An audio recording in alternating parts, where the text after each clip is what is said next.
Hey everyone, Sergio being here. We are back with the Calltoarms Gates of Hell-Ostfront, and this time we're talking smoke screens, and we're going to talk through how we use them, how they're effective, and what types there are.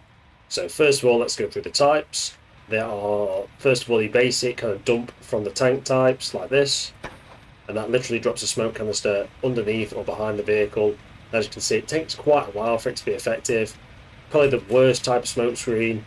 It does eventually fill up the area, but nowhere near as good as the other types. But it's your basic type, it's the most common one you'll see. Next, we have the launching type, like so. As you can see, some very cool launchers fire lots of smoke rounds out, and they cover basically firing like a 180-degree arc and make a very good screen from wherever the turret is facing, so wherever the smoke launchers are deployed on. So, for instance, on the Tiger, on the same. And then, as you can see here on the Sherman, the Soviet Land-Lease one, if you deploy them, it just fires one straight out the side there, and it fires quite an effective one, but that is also a white phosphorus one, so you've got to be a little bit careful because it can light things on fire. But this one can be quite good because you do have quite a lot of them, so you can just bonk, pump another one, and then you normally get a little bit of a reload time. And once it's reloaded, you can just dump another one, so quite useful.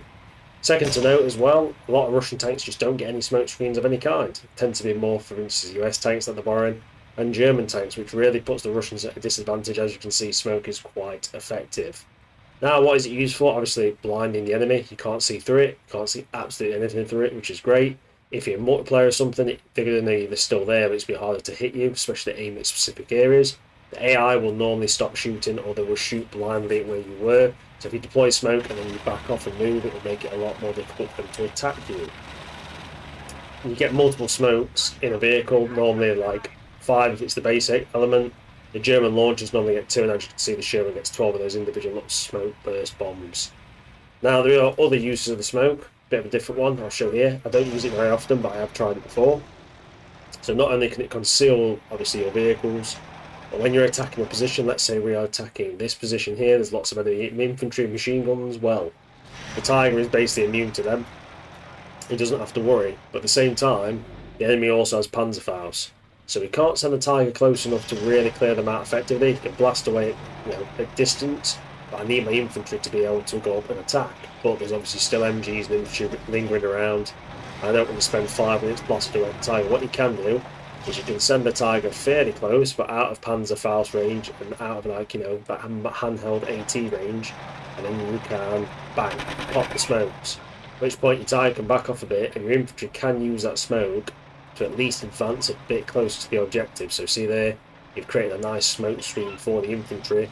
They can use that to avoid the machine guns and small arms in front of them. Now there still will be some distance between them, but normally that means infantry, for instance, can get in position there to take cover.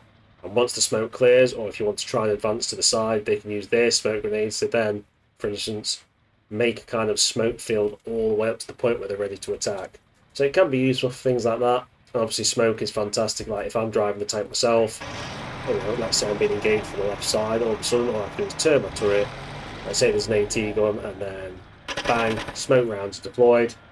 And there you go, you've got a nice smoke screen. You can turn your tank to where the enemy is, and then you've got some cover where you can either retreat or you can spend some time to re-evaluate what's going on.